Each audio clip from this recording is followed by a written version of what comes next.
Today's episode of the Binder Podcast is brought to you by the Columbia Museum of Art's 75th anniversary sponsors, including Masterpiece Mavens Melissa Blanchard and James Kirk Samsel, Art Angels sponsors Dominion Energy and Joyce Martin Hill, Cultural Champion sponsors Abacus Planning Group, Blue Cross Blue Shield of South Carolina, Mr. and Mrs. David E. Dukes, First Citizens Bank, Quackenbush Architects and Planners, and Hannah and Ron Rogers. Thank you to them and all of our 75th anniversary sponsors. And now, let's start the show.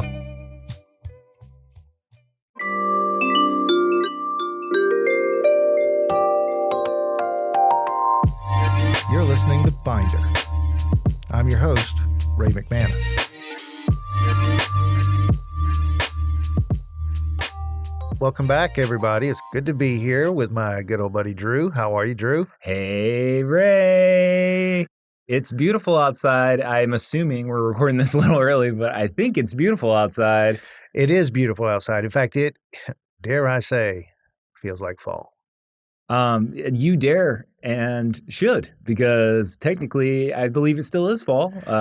It is, except South Carolina doesn't seem to understand that weather pattern. You know, it's like late summer, early winterish. Yeah, we just kind of get like 4.5 to 5 months of fall and then like a month of winter and then it's spring again, right? Yeah, exactly. But it is nice to have a break from the heat. Leaves are turning, things are falling. Hopefully the leaves. Football season is here. You know, campus is bustling. I mean, you know, it's a good time of year. Yeah. I mean, this is the time of year where every single thing in the world gets scheduled in Columbia. Absolutely. And we all spend a lot of time outdoors, but it's for good reason. And I mean, I think that was a huge inspiration. Maybe not the only inspiration, but a big inspiration for our topic today. Because today we're here to talk to y'all about public art and art outside. Yes. We all see it. We all know it. We all love it, probably, maybe, hopefully. But we all see it, that's for certain. That's right. It is everywhere. You know, I think Columbia is blessed to have like a lot of great public art all over the city, not just here outside the museum, but like in all parts of the city. And I feel like it makes it feel like a city. You know what I mean? Oh, yeah, absolutely. What's your thoughts on public art? I know you've experienced a bit in your lifetime. Is there anything that has really spoken to you, something that you really love? Well, I mean, first of all, I love public art in general. To me, it epitomizes exactly what I feel like the mission of all art should be, is that it's for everybody, for everyone to enjoy or everyone to participate in. And, you know, I remember as a kid, my mom worked for Ag First and worked there all the way up until she retired. But as a kid, I remember going over to the old Ag First building. And one of the first things you see when you pull in the parking lot is tunnel vision. Yeah. And I was fascinated by that because I guess I probably couldn't wrap it around my mind that was not a real tunnel. And apparently there were a few drunk drivers over the years that couldn't wrap their head around the fact that wasn't a real tunnel. But they got Wile E. Coyote'd and yes, absolutely. It's unfortunate. You know, but I think over the years, you know, working with, you know, my good friend Ed Madden, and when he was poet laureate of Columbia, that was a big thing that he would do, was really get poetry out there into the public sphere, whether it was, you know, using the special kind of paint and stenciling out poems and then painting them on the sidewalk so you can't see it unless it rains or it gets wet, or his park it ticket poems that he did that one time for April Fools, which was absolutely hilarious and great. Or, you know, putting it on coffee cup sleeves. Anytime you can get a chance to see visual art out there in the public sphere, hear poetry in the public sphere, music, whether it's, you know, an outdoor concert or just people busking there on the sidewalk. You know, it really does open itself up for everyone. Yeah. And you're right, man. That to me, I think, beats to the heart of the city. You know, because otherwise, what do you have? You have traffic, you have noise, you have the hustle and bustle of everybody moving back and forth trying to go to work, you know, and stuff. And these give us moments to pause, reflect. And I think that's so cool. Well, yeah, I was talking to a friend of mine the other day who's an artist, and she's done quite a bit of public art. And I had mentioned to her, I was like, oh, well, you know, what I think is really cool about public art is that it's sort of an intervention, Yeah. right? It is like kind of forcing itself into your field of view and making you interact with it, whether you were planning on like having an artistic experience that day or not, right? Exactly. I love that you mentioned that art is for everybody, right? Yeah. Because like, here at the museum, obviously right now, our exhibition on view is Keith Haring, Radiant Vision. And that was his whole ethos, right? Mhm. Like that was the philosophy he lived by, was that art is for everybody. And that's why he did a lot of public art projects. I mean, listeners probably heard in our last episode, we were talking about Keith Haring and his chalk drawings he did in the subway that kind of helped him rise to fame early in his career. And that was really driven by this like love of sharing art with the public and making it accessible to the public in spaces that they would actually be. One thing I do think about with public art, though, is that like as much as it can live on for a long time, I mean, it's probably not ever really truly permanent, right? Because I Right. mean, it's out in the elements. Yep. Yep. It's like it's dealing with weather. It's dealing with like changing landscapes, right? Yeah. Like you might have a mural and then the building might not be there anymore. It's you true. know? But I kind of think I kind of love that there is like this kind of almost ephemeral nature to like some of this work, like it'll Yeah. be there for a while. It'll bring really great experiences to the people that interact with it. And then one day something else will be there. Well, yeah. I mean, I think it, if we buy into art imitating life, I think that's a great way, right? I mean, nothing is permanent in life. Everything's subject to change. I think are spoiled maybe when you come to a place like CMA and you're walking around and that art is, well, it's in a permanent collection. I mean, it is preserved, it is taken care of, it is not exposed to the elements. Right. But you have to come to it. And I think that's the trade-off, right? If it's to come to you, it's got to meet you where you are, and it comes out completely subject to all the change around it. We've seen that here in Columbia, Mhm. right? I mean, somewhere in the middle of the woods or a field somewhere is the remnants of busted plug. I mean, and how you might feel about the installation of that piece or how you may feel about, the removal of that piece, it does stand to show that, nothing's permanent. Things change, and we grow. And as we grow, the things around us have to adapt to that growth. And I think that when you do see pieces that survive that, right, it just makes them stand out even more. Mhm. And then what you end up seeing too, I think the longer that pieces remain within the architecture of a city, you begin to see the city in and of itself as part of the art.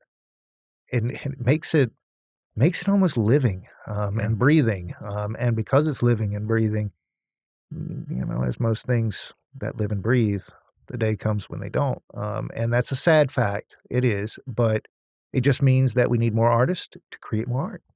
Yeah.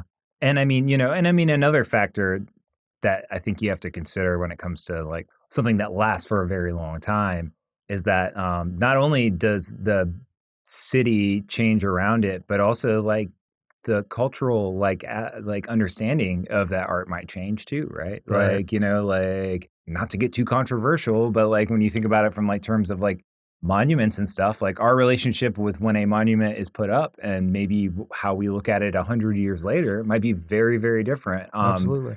And I think that's like always a consideration with public art is like not only how it's perceived in the moment, but how will this be perceived in the future? How will Right. future generations feel about this art piece or what it says or what it's supposed to honor? Yeah.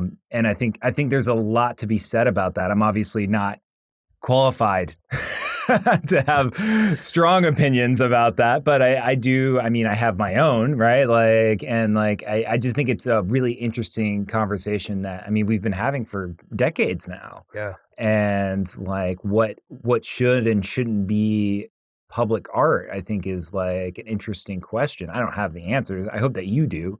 I don't know if yeah. I have the answers. I mean, but well, you know what? I think a great case in point is graffiti, right? Mm, There's the artistic side of graffiti.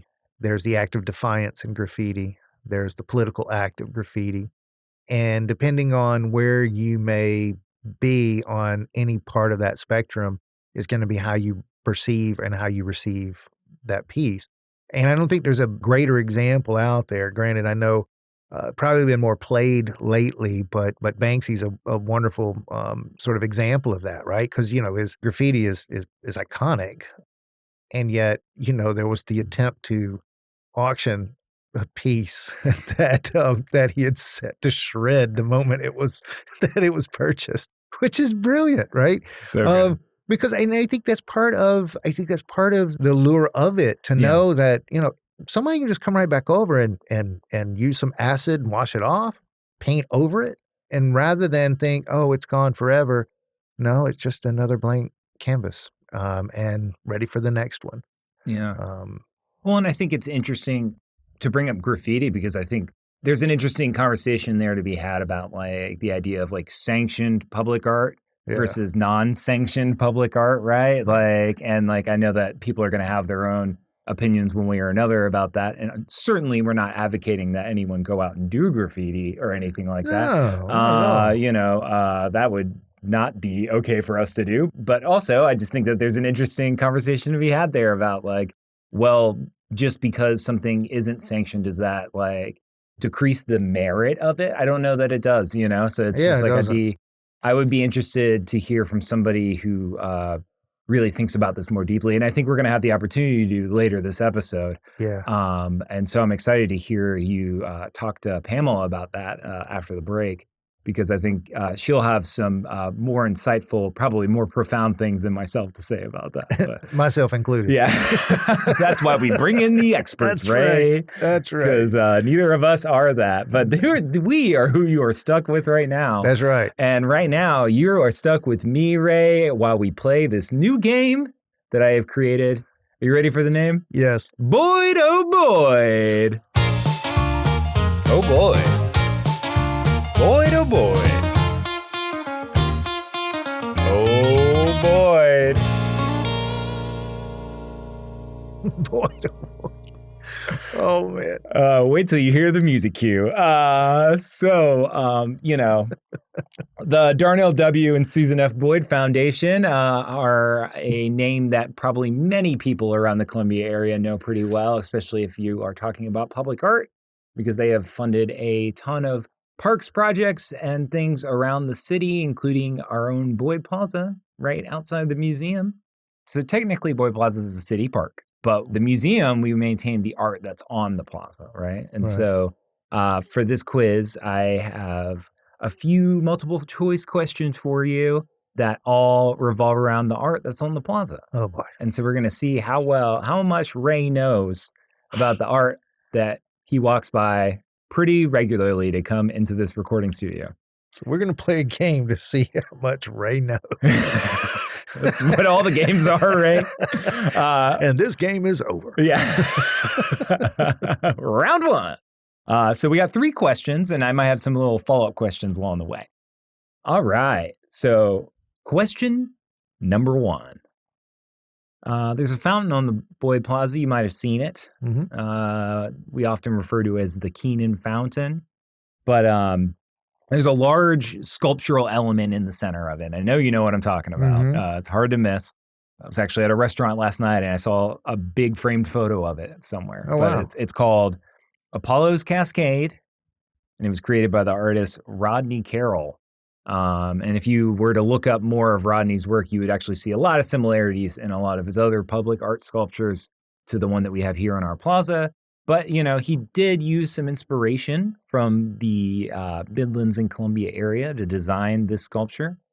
And so all I need you to tell me is, which of these served as the inspiration for Apollo's Cascade?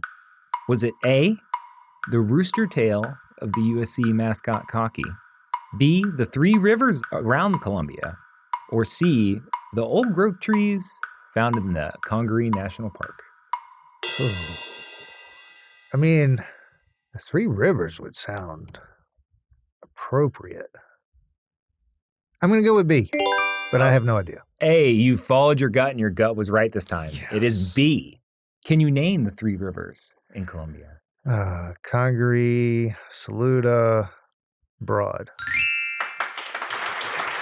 Hey, look at you. Way to go. Or, as the Cherokee called the Broad, Eswahubade. And I just learned something. I didn't know that. So, I mean, obviously water being a big influence to why the rivers would have been chosen, but like that isn't the inspiration portion of it. But if you were to look at the sculpture itself, you'll notice there's a repetition of 3 throughout.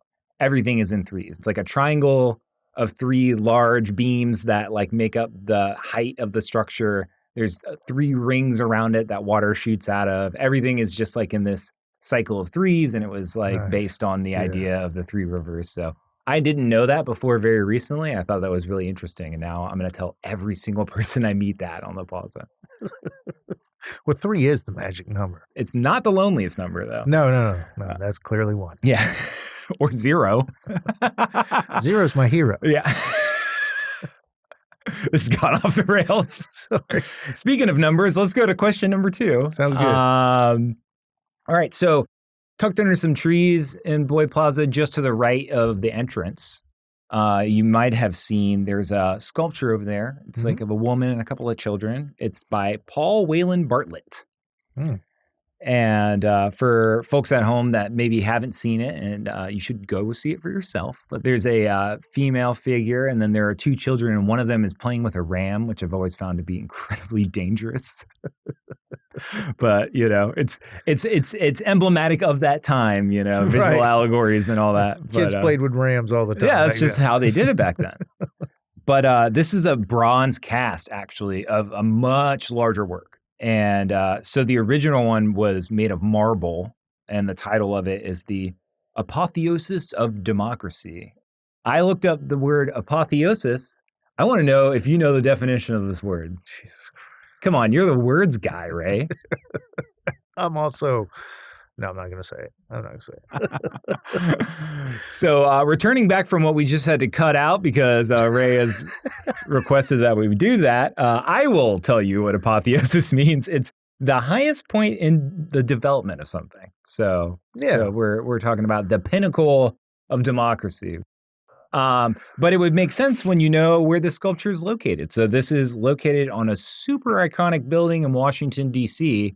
I just need you to tell me which building it is. Is it A, the House of Representatives? That's the U.S. House of Representatives, by the way. B, the Library of Congress? Or C, the Lincoln Memorial? I think it's B, the Library of Congress. Ooh, I'm sorry, bud. It is on the frieze at the top of the U.S. House of Representatives. The original artwork was part of a much larger grouping, as you might have guessed. We only got our little cast is just a small portion of this larger frieze. In the center, there is a figure that's supposed to be the allegory for peace. To the right of that are figures that represent industry. So you find like a printmaker and a fisherman. And then on the left, which is where our portion comes from, that's all about agriculture. So industry and agriculture, clearly, obviously, big things in the development of the U.S. Well, yeah, and I will say, in my defense, I have no context of what else is in the sculpture until just now. In my mind, all libraries are the pinnacle of democracy, but, you know, whatever. But that's cool to know. I think next time if I'm ever in Washington, D.C. and I ever grace that place with my presence, I'm going to be sure to look up. Yeah. Well, if they allow you into Washington, D.C. They'll allow me into Washington, D.C. I don't know if they'll allow me into the Capitol. Representative McManus, your next U.S. House representative. Vote for Ray all the way. Oh, well, you know, so you're 1-1 right now. All right. Okay? So you need to I got to pick it up. You got to focus in so we can win this game and win the prize. I'm on it. I don't know what the prize is, but I want you to win it real bad. Dignity. Yeah. Yeah, that's right. You got to prove that you know something to our audiences. So here we are. Hit me. All right. So on the other quadrant, across from the fountain, we have a little grove. It's got some trees and some grass, and there's, tables and chairs out there. But at the very end of that grove is a statue. It's called Upright Motive Number 8, and it's by the artist Henry Moore. You might have guessed that there is more than one sculpture. Based on that, there are actually 9 upright motives, and then there's several different casts of them and stuff around the world. They're featured at a lot of different major museums. There's one at the Mueller, I hope I said that right, Sculpture Gardens in the Netherlands, and the Hirshhorn in Washington, D.C. They're all over the place. But we got ours thanks to a gift that was part of a corporate collection gift. And it was from a corporation that maybe you wouldn't expect. And so I'm going to have you guess who gifted us this sculpture. Jeez. Okay. All right. So is it A, the Bumblebee Tuna Company, B, Tyson Foods, or C, the Sara Lee Corporation? Which of these food companies do you think likes art the most? And the name of it, and the name of this was what? The name of this piece was Upright Motive number 8. I'm going to go with my gut again. I'm going to say Bumblebee Tuna. I have no idea. These all sound crazy. Sorry, Ray. That is incorrect. It was actually the Sara Lee Corporation. Sara Lee, as you might know, they make the cake mixes and all that kind of stuff that you can get from the grocery store. Yeah. Real household name, or at least it used to be. I don't know how much that is true anymore, but they make pretty good bread. Yeah, they make some good stuff. I had recently one of my coworkers telling me that they make all their meals. Sara Lee makes all the meals in their kitchen, so that's nice to know. Huh. Nice to have a personal chef like that, I guess. Right. So yeah, this was, as I had mentioned, this was part of a big Millennium gift. So we got this in 2000. It was like during our 50th anniversary as an institution. And it was part of a project that the Sara Lee Corporation was spearheading. And from my research, and now this may have changed since then, but from my research, it was the largest ever single gift to the arts in U.S. history. They gave out works to 40 museums in 20 different countries. So it was a really big gift that they gave to the world, really. But the U.S. obviously got a lion's share of the art distributed in museums all over the place. And that's how we got that sculpture that everybody sits next to now. You know, I just think it's really interesting and kind of an interesting story in corporate giving, because it's not the kind of corporation that you would immediately think of like contemporary and modern art, you know? Yeah. So anyway. I'm going to say C, Sara Lee. That's right. I don't know how you knew that, but that is amazing. I love it. I love when corporations do that. But I really would encourage Bumblebee Tuna to step up their game. That's right. I would like to see a giant bronze bee on the plaza. So Bumblebee Tuna, if you are listening, and if the curators are not listening because they're going to hate this idea, giant bronze bumblebee on a big can of tuna. Yeah, like ripping the can open. Yeah. Like with its stinger, like as like a can opener. Yeah. This would be great. Let's do it. We can just do it ourselves. Call me.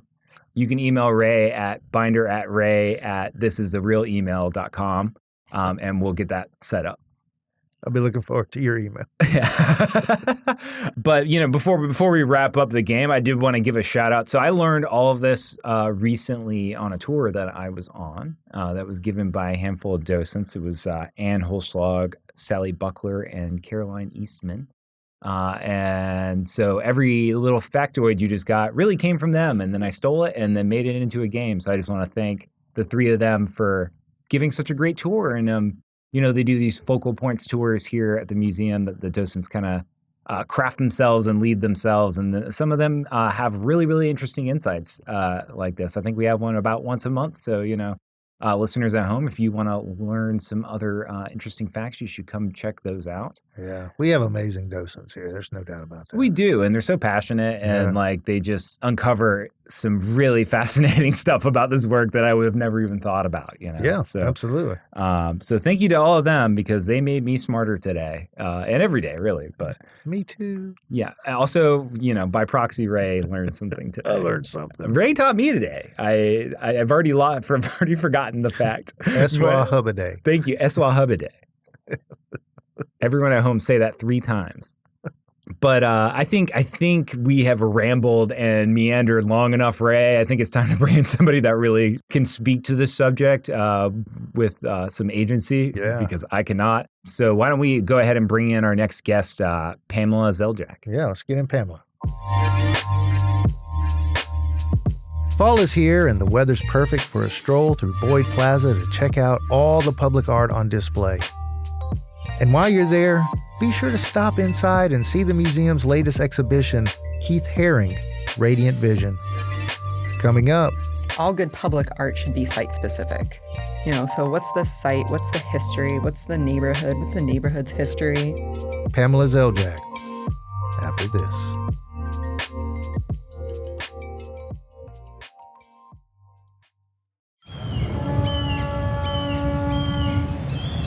Ahoy, y'all! Producer Drew here, getting ready to ship off on a global adventure to Arts Unknown. But really, I'm just sitting here in my office. Because I can travel the world right here at the Columbia Museum of Art this January at the 75th Anniversary Gala. This is a travel-themed event to commemorate the grand unveiling of our newly reinstalled CMA collection galleries. Guests will be the first to see these galleries and journey through the museum's collecting pillars: Asia, Europe, the Americas, and modern and contemporary, discovering how global movements have influenced artistic evolution and how the CMA celebrates these legacies in dazzling new ways. Enjoy international and local cuisines inspired by the regions represented in our collection, and boogie to the funky sounds of the Root Doctors, while you immerse yourself in experiences that showcase both our regional roots and our global outlook. You won't need a plane, train, or cruise ticket, but you will need a ticket to the gala if you want to travel the world on January 16th at the Columbia Museum of Art. You can find more information and get tickets at columbiamuseum.org.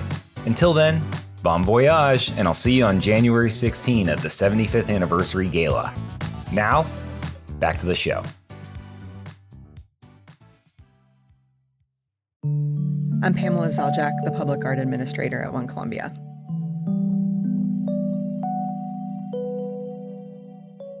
Well, it is a pleasure to be sitting here and talking with you, Pamela. Thank you. Welcome to our show. I want to get a little bit of your background and stuff like that for our listeners, but let's talk a little bit about what you're doing now with One Columbia. What exactly does the Public Art Administrator do? So it's kind of twofold. The first part is assisting any community group or neighborhood association, business, other organizations that want to do a public art project in the city of Columbia. We walk them through the whole process from artist selection to making sure it has a plaque on it when it's done. So that's kind of the bulk of it. But the other part is taking care of our current collection. So making sure, doing maintenance checks, doing some conservation here and there, every once in a while, a little graffiti removal. But yeah, those are the two big parts of the job. Sure. Yeah, that I would say that last part is probably inevitable at some point. What was your trajectory? What brought you here? Well, I started out working at a museum in operations, and I just fell in love with arts organizations. And after I worked at the museum, the town that I lived in at the time was just starting their public art program. So I applied for the job and I got it. So I worked in that city for a little while, and then I consulted during the pandemic. And then I came here specifically for this job. Okay. All right. So what state before? I was in Ocala, Florida. Okay. That's where I worked for the city and did public art. And then I lived around the Orlando area while I was consulting. It's better to be closer to a big city. Well, yeah, that's true. What are some of the things that you've been most proud of? And I know that's a very difficult question because I'm sure you're proud of all of it. I've just got to work on so many cool things. It's hard to narrow it down. Probably my favorite project is in Oklahoma City. They were opening they call it a wellness center, but it's basically like a senior center. And where it was located at was in the Black Business District, but everything is gone now. So me and my partner in Oklahoma City, we put together a group of folks. We had artists, we had researchers, and then we had technical support. So the project ended up being a projection project onto one of the walls that has images of the different people that were featured in the database. We did a database of all these people who were super important to the community, in business and religious organizations and civic organizations. And we cataloged all their stories and their images. And then those images were then projected up onto the wall. And on top of the projection in that room, there's also a kiosk where folks can access all that information. So it was super meaningful to just talk to the folks there and, in Oklahoma City about their history and then to see it come to life. Yeah, that is cool. That is very cool. Is there any particular pieces around the city that really stand out to you that you're exceptionally proud of? Well, I just have to say that Never Bust. Every time I walk past it, it's iconic. It's amazing. The whole story behind it is amazing. So that I can truly say it's one of my favorite public art pieces ever. So Never Bust. Tell our listeners a little bit about what that is. Sure. I think the simplest explanation is it's a big chain holding two buildings together. The artist Blue Sky, who's prolific in Columbia and everywhere else, fantastic artist. The theory that I've heard, or the rumor that I've heard, is that he snuck out in the middle of the night in the cover of darkness, installed it in the middle of the night, and just kind of scampered away. And then, the city has had Never Bust for 20 years at least. Yeah. I actually talked to somebody who was new to the city who said, I came to the Soda City Market, I walked around downtown, and when I saw Never Bust, I thought, this is the city that I want to move to. And that's a absolutely true story. I did not just make it up. But that's something I tell folks all the time, is that beautiful parks, beautiful third spaces, including public art, like that means a lot to people who are moving into an area for the first time. It does draw folks, to know that there is a vibrant arts community. Yes, absolutely. And what's funny about Never Bust is I probably walked up and down Main Street several times before I even realized it was there. And then, once I saw it, I was like, holy crap, what's that? Mm-hmm. And I love those moments of surprise because it's connected to two buildings in a very sort of narrow space that if you were moving fast, you might not see it. But those elements of surprise is something that I think, again, adds to the mystique of this city. I mean, I've lived here my whole life. I feel like I have been up and down every road and all over the place in Columbia, and I still, at the ripe old age of 53, still find places in Columbia that I did not know existed. And when there is a piece of art installed, the first thing I'm going to notice, or the first thing I'm going to feel is, wow, why is that here? And, which I think is a very important question to ask. Why is that here? And then, what is it saying? And even though, no public art is permanent, but as long as we are breathing, the piece itself may go away, but the memory of it stays. Busted Plug may not be there, but I still see it, and I know it. And anybody who's been around Columbia knows it, if they've been around for quite amount of, for several years. I think that's cool. I'm sorry. No, it's cool. The first weekend I lived here was actually when I moved in the weekend, and then on Monday they removed Busted Plug. So I did not get to experience Busted Plug like everybody else did. Yeah. Well, I remember driving down Taylor, and it wasn't there, and then driving down Taylor, and it was. And I was like, what the hell is that? So, and for the longest time, I think it didn't have a lot of context behind it, because it did feel like really before One Columbia, before somebody could tell the story of the art that's telling the story, it just seemed like it popped up. Or you found it kind of the way a child would find something, and would just have sort of this wonderment behind it, but you didn't know anything else beyond that. And it's a shame, because I think sometimes that's what can affect its staying power. Typically, public art doesn't last forever, right? I mean, Yes. it's exposed to the elements. There's, you were talking about sometimes you have to do some upkeep and that sort of thing. And you're talking about also ways in which you can use public art to really conserve the surroundings that are ever changing and bring us back to those things.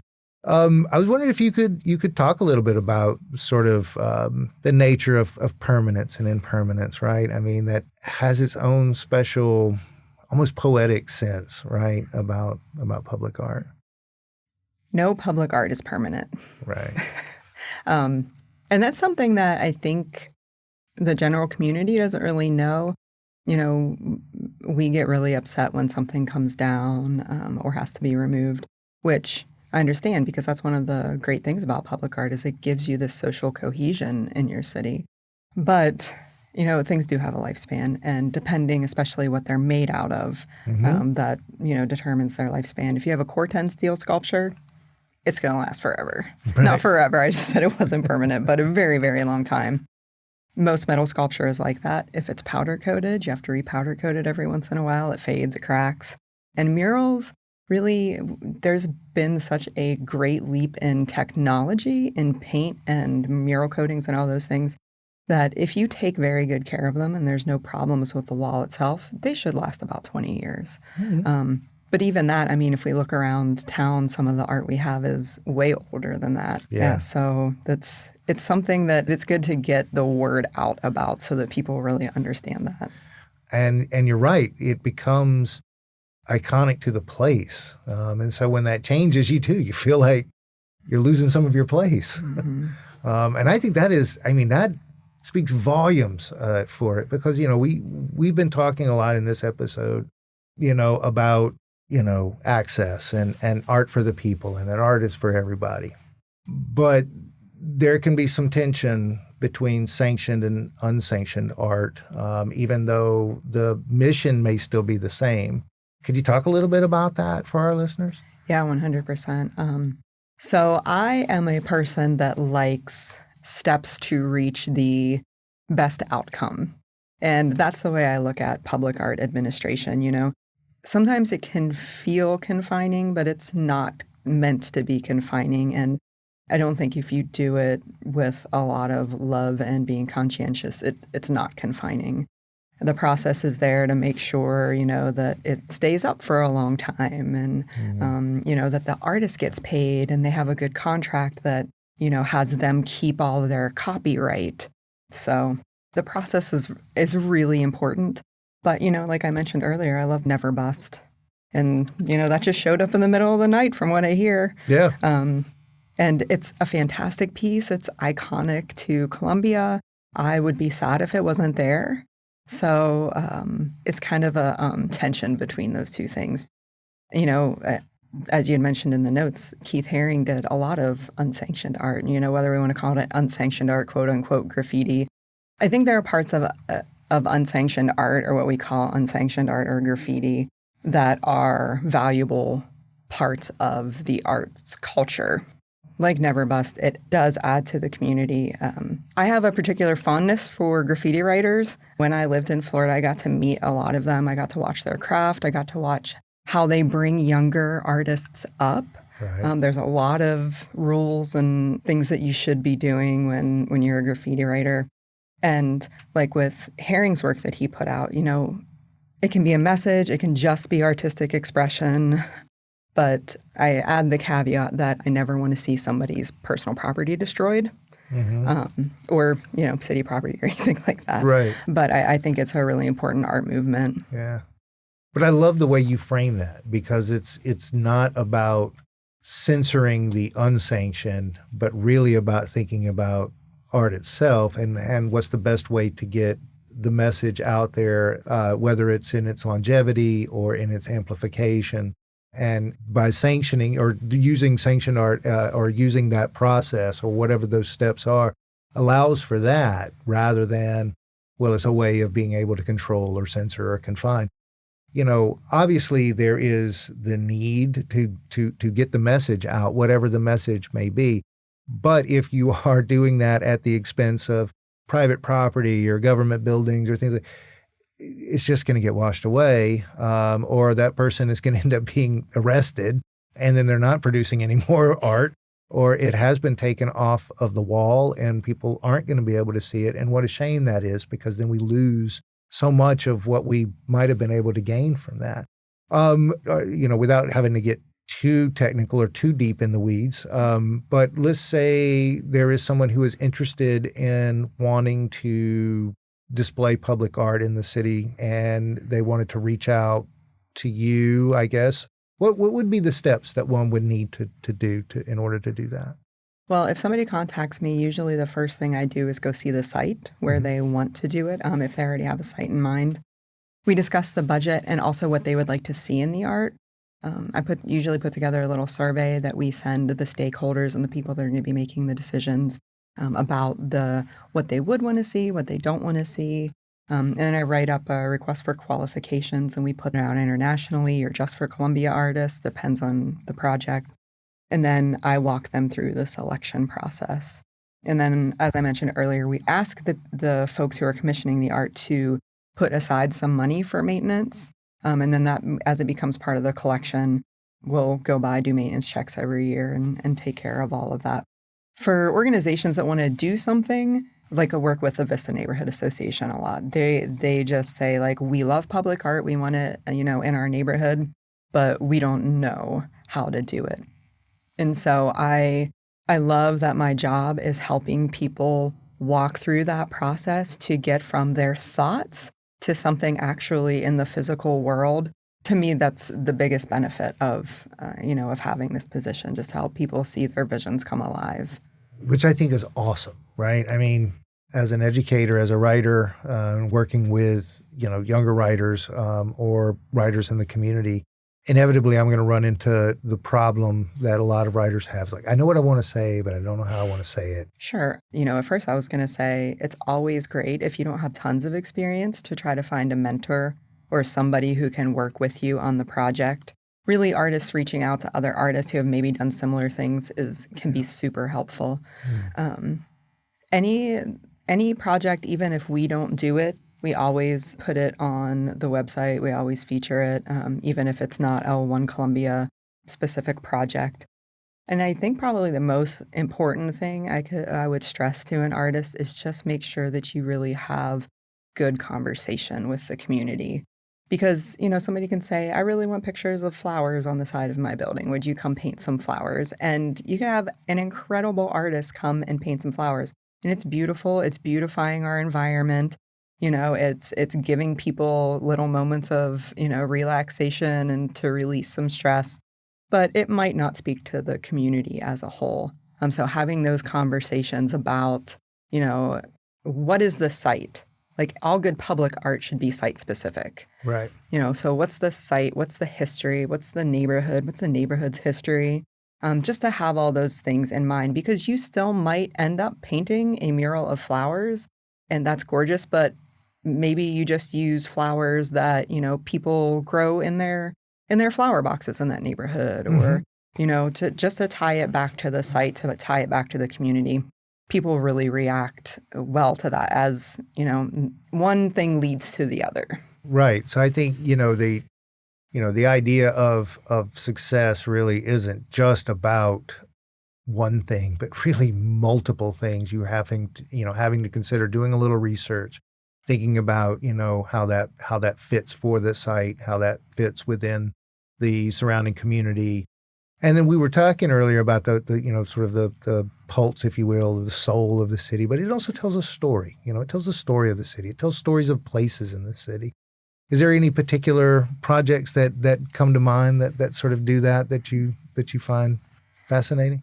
Yeah, we just completed this past spring a piece called The Convergence, and it's on Park, right off of Gervais, right by Pearl's Oyster Bar. Mm-hmm. And it is a concrete mural, which first is just a very cool technique.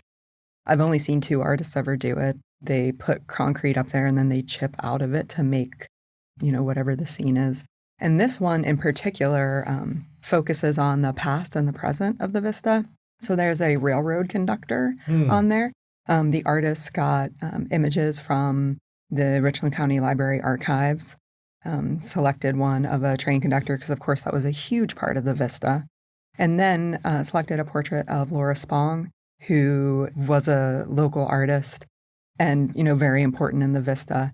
And to have two portraits like that are, not just only juxtapositioned in who they were, but also in the time period, just tells a fantastic story about Columbia. Cool. So what I also find to be pretty wild here is that, okay, you've got an organization, they've told you what they kind of want to do, you've linked them together, you've worked together with some artists, you've selected something, you think this is going to be great, but it's still a calculated risk, right? I mean, you're putting it out there hoping that the intended audience, whoever that may be, is going to see it, is going to interact with it in the ways that you're hoping. And I suppose that would be a way to measure success, but that seems so abstract and perhaps a little ambiguous. Could you talk a little bit about how do you measure that kind of success? Analytically, we have the public art directory, which I think is something we're going to chat about, but we can track how many people visit each piece on the public art directory. We can't really, do that in person to see how many people come by. But anytime we post public art on our social media on Monday, we call it Masterpiece Monday. And that's another way we really see how things are, how the community is engaging with a piece of art. Folks will write like, it's on my walk to work, or, like, this is my favorite piece in Columbia. Or even if people say, like, I don't like this piece, like they're engaging, with the piece, they're engaging with us. It takes effort to write that. It takes thought to give your opinion about that. And that's okay. Art is subjective. Not everybody's going to like everything. Yeah, that's true. That is true. You mentioned the directory, and I definitely want to hear more about that because I think that is a really cool thing you've got going on. So we have a public art directory for all of the art in the city of Columbia, but it also includes some other areas. So as folks either are traveling through normally and they want to find out what this piece is that they're seeing, they can look it up on our public art, and it's off of our main website, which is onecolumbiasc.com. And then you can just click on the public art directory. But along with people who want to learn more about the piece that maybe they see or they're currently seeing, it's a way for people outside of the area or people who have limited ability to get to the piece. It's a way for them to experience it and see it as well. Yes, absolutely. That would be, I would imagine, the other part of the challenge, right? I mean, it's one thing to say, hey, we're going to put this art out here. It's public. It's for you. You can access it. But if you don't know what you're looking at, then it feels like it doesn't quite meet the mission that it's set to do. And then I love the fact that you've amplified the accessibility so that folks can do exactly what you just said. And to be able to see just how much public art we have in this city. And I think that's one of the things that really makes Columbia unique, makes it special. We're not the only city, obviously, that has public art. But given, we'll just say, certain histories and I don't even want to use the words traditions because that I don't think that's appropriate. I think it's really the histories of a place seem to overshadow what you see presently. And now I do feel like when you walk around the city, you see more inclusion, more access. There is a vibrance to the place. It's not, concrete buildings and asphalt and lots of cars moving around, but it's the people. And I feel like the art that One Columbia is really helping to make sure is very much around, it speaks to that. There's something in it for everybody. And I think just, having you on the show to be able to talk about that, to raise more awareness of that, to get more folks to check out the directory, to, for the love of Pete, just go walk around the city, right? And see these things. And of course, support One Columbia because, that's an organization that I've known about for, since its inception and has really been responsible for so many cool things, whether it's things out on the State House grounds, being a part of different festivals, the public art projects. All those things make it such an integral part to what makes this city so special. So thank you so much for all of that. Yeah, it's honestly my pleasure. I love what I do. I feel very, very fortunate that I found public art because it wasn't on my on my list of things that maybe someday I'll do that. And it's interesting that there's quite a few public art administrators that end up in public art after careers doing maybe other creative things. But I've never heard anybody say when I grow up I want to be a public art administrator. Well, I mean, so it basically, if folks, if you're listening out there, please, before you decide to paint the side of a building, maybe reach out to Pamela, and see if there's opportunities. And if you're an organization and are really interested in being a part of something like that, by all means, can they reach out to you directly? Is there through the website? And I'll just say my email because it's super easy. It's just Pamela@onecolumbiasc.com. And people can send me an email. And I'm happy to maybe you just have a little bit of an idea. You just started thinking about it or you're ready to get it in the ground. We're happy to help with any of that. I think that is awesome. Pamela, thank you so much for coming in and talking with us today. And good luck with everything. If there's anything we can ever do to help, maintain the support, please let us know. And listeners out there, if you get a chance, please be sure you support One Columbia and all the fine work they're doing.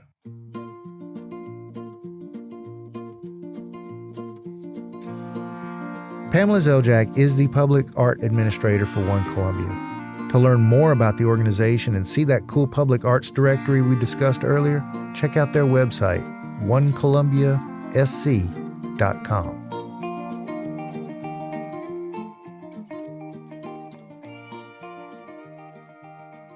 I love public art. I love visual art, and I love visual public art. But the public art that really probably grabs me the most is when someone's daring enough to do public art with poetry. When you talk about accessibility, that's an art form that a lot of folks just feel like it's inaccessible. And when, someone takes the time to put, whether it's a line from a poem or a stanza from a poem or, a short poem even on a bus or on the side of a building or in a place you wouldn't expect to see it, but it's in a place that you have to use every day, it kind of gets back to the true essence or the true root of what I've always felt poetry was supposed to be about. It was supposed to be art for the everyday. It was supposed to be something for everyone. Probably one of my best teachers in seeing the value of that was Ed Madden. And, early on, whether it was guerrilla poetry or, doing things around campus, those are the kinds of things that as a poet, you feel somewhat flattered, of course, if it's your work or something like that. But beyond that, knowing that somebody was sitting on a bus and looked up and was reading a poem, because you can't look at a word and not read it. I don't want to say it forces itself on you, but it certainly calls into being, and you're suddenly finding yourself connected with the very thing that you thought you could not be connected with. And that is awesome.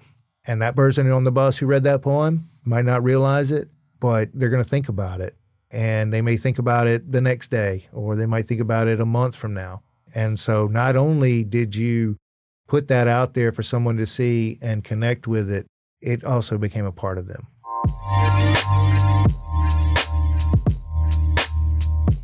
You've been listening to Binder, a production of the Columbia Museum of Art, hosted by me, Ray McManus, production and edited by Drew Barron, special assistance from Joel Ryan Cook. For more information about Binder or CMA exhibitions and programs, visit our website at columbiamuseum.org.